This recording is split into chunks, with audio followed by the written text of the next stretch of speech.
ఓం గం గణపతే నమః. ఇప్పుడు మనం విఘ్నేశ్వర స్వామి వారి దేవస్థానంలో ఉన్నాం. నల్లపాడు, గుంటూరు. చక్కగా ఈశాన్య భాగంలో చాలా చక్కగా ఒక కాలువ, తూర్పు కాలువ ప్రవహిస్తుంది.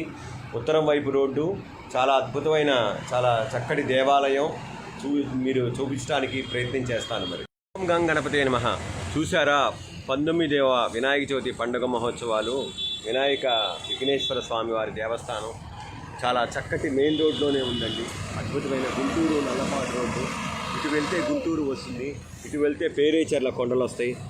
మెయిన్ రోడ్డు మీదే ఉందండి. చాలా చక్కటి అద్భుతమైన దేవస్థానం. ముందుగా గణపతి దేవాలయం ముందుల పెద్ద షెడ్డు వేశారు. ఆ షెడ్డు మార్గం ద్వారానే మనం లోపలికి వెళ్ళాలి. మనకి గణపతి దేవాలయం చూపించడానికి ప్రయత్నం చేస్తాను. మరి మనం ఈశాన్య భాగం నుంచే మనం లోపలికి వెళ్ళడానికి ప్రయత్నం చేద్దాం. గణపతి దేవాలయం దర్శించడానికి. ఓం గం గణపతే నమః. ఓం శ్రీ విఘ్నేశ్వరాయ నమః. ఓం గం గణపతే నమః. శుక్లాంబరధరం విష్ణుం శశివర్ణం చతుర్భుజం ప్రసన్నవదనం ఛాయే సర్వ విఘ్నోపశాంతయే. ఒక్క వినాయక చవితి రోజే కాదు, ప్రతినిత్యం మనం గణనాథుడిని స్మరించాలి. పైన చూసారా, మండపం పైన శివపార్వతులు, గణపతి, సుబ్రహ్మణ్య స్వామి వారిలా చక్కటి విగ్రహాలు ఉన్నాయి. లోపలికి వెళ్తే విఘ్నేశ్వర స్వామి దేవాలయం నల్లరాతితోటి చాలా అత్యద్భుతంగా స్వామివారు కనిపిస్తున్నారు. ఎర్రటి వస్త్రాలు ధరించి. గణపతి విఘ్నరాజు లంబతుండో గజానః వైమాతరస్థ హేరంబ ఏకదంతో గణాధిప వినాయక చారుకర్ణ పశుపాలో భవాత్మజ ద్వాదశైతాని నామాని ప్రాతరుద్ధాయ పడేది విశ్వం దశ భవేత్ దృశ్యం నచ విఘ్నం భవేత్ క్వచిత్. చాలా చక్కటి అద్భుతమైన దేవాలయం విఘ్నేశ్వర స్వామి వారి దేవాలయం. మనకి ఎదురుగా మనకి కనిపిస్తూ ఉంటుంది. తూర్పున చాలా చక్కటి కాలువ కూడా మనకి దర్శనమిస్తుంది. ఆ ఈశాన్యంలో కాలువ ప్రవహించడం విఘ్నేశ్వర స్వామి వారికి అనేది చాలా గొప్ప విషయం. మనం వాస్తుశాస్త్రంలో ఈశాన్యంలో కొద్దిగా కంచమని చెప్తూ ఉంటాం. అక్కడ గురు కేతువులు గ్రహాలు ఉంటాయని చెప్తాం. ఆ కేతువుకు అధిష్టాన దేవత గణనాథుడు ఈశాన్యం దిక్కులో ఉండి ఇక్కడ మనకి దర్శనమివ్వడం చాలా విశేషం. అటువంటి గొప్ప సాంప్రదాయం కలిగిన ఈ దేవాలయం దర్శించడం మన పూర్వజన్మ సుకృతం. మరి మన ప్రధాన అర్చకులు వారు ఇక్కడే ఉన్నారు, భాస్కర్ గారు. వారు ఈ దేవాలయం గురించి 2 మాటలు మనకి విన్నవిస్తారు. ఇప్పుడు ఇక్కడ ఉన్నటువంటి శ్రీ విఘ్నేశ్వర స్వామి వారు ఇక్కడ పునాదిగా, అంటే చాలా కాలం నుంచి కూడా ఈ రోడ్డుకి ఈశాన్య వైపున, మా దేవాలయం ఈశాన్య వైపున ఒక చెట్టు కింద ఉండేవారు అనమాట. అక్కడి నుంచి మన ఆలయ ధర్మకర్త గారు అయినటువంటి Shri Pilla Venkateswararao garu, proprietor of PVR Chalavi metal industries ప్రెషర్ వారు ఈ యొక్క విఘ్నేశ్వర స్వామివారి యొక్క దేవాలయాన్ని నిర్మించడం జరిగినది. మన యొక్క విఘ్నేశ్వర స్వామివారి యొక్క వార్షిక బ్రహ్మోత్సవాలు కూడా జ్యేష్ఠ మాసంలో శుద్ధ దశమి రోజున బ్రహ్మోత్సవాలు 5 రోజుల పాటు జరుగుతున్నవి.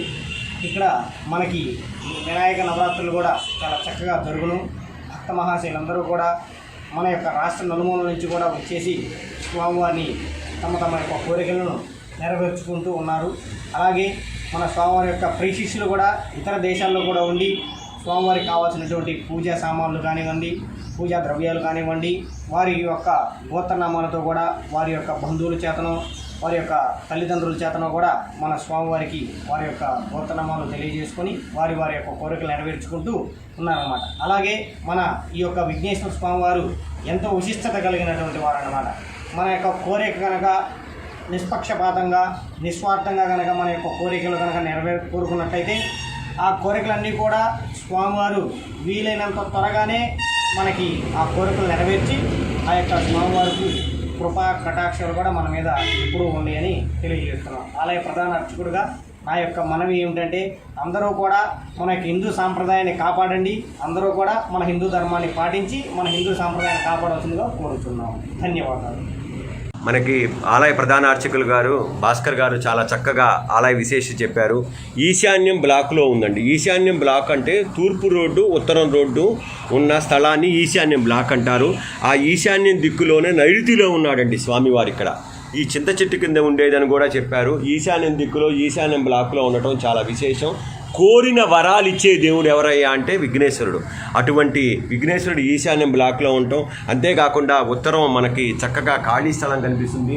తూర్పున కూడా చక్కగా మనకి ఖాళీ స్థలం కనిపిస్తూ ఈశాన్యం ద్వారం కూడా మనకి కనిపిస్తూ ఉంది. అద్భుతమైన వాస్తు కలిగిన దేవాలయం. మరి తూర్పున కాలువ కూడా మనకి దర్శనమిస్తూ ఉంటుంది. మనకి ఉత్తరాన కూడా చాలా చక్కగా మనకి రోడ్డు పెద్ద ప్రధాన రహదారి కనిపిస్తూ ఉంటుంది.